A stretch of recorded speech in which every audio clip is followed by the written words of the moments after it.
Matapos ang kontrobersya, mukhang all is well na nga sa magpartner na si Philmar at Andy.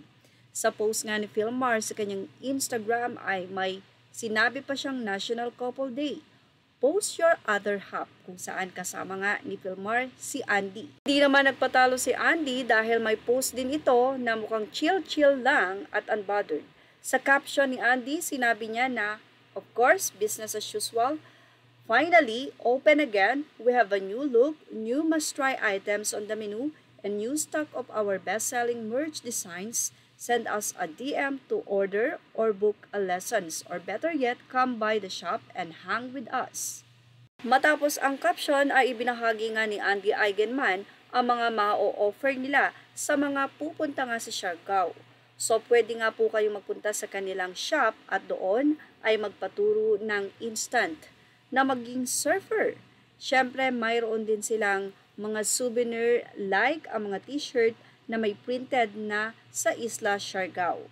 Pagkatapos niyan, pwede nyo pang maka-hangout ang mag-asawa or pwede na rin pati ang kanilang mga chikiting.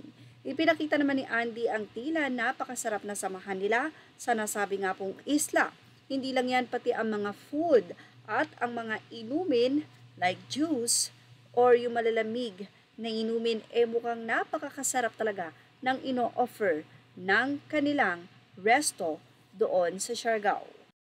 Balik naman tayo sa naging post nitong si Philmar kung saan ilang mga netizen nga ang nagsabi na August 18 pa raw ang National Couple Day.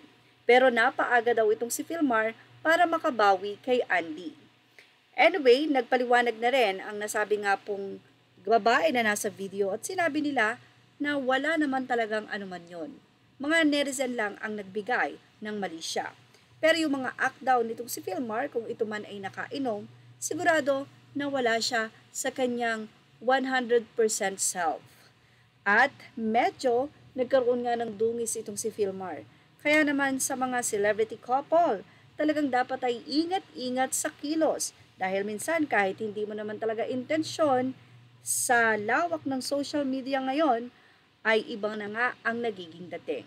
But anyway, bilib ako kay Andy at kay Philmar na patuloy na isinasalba ang kanilang relasyon, lalo na nga kung wala naman itong katotohanan. At yan ang ating Showbiz Now update. Images are all credit to the rightful owners and thank you for watching Showbiz Now.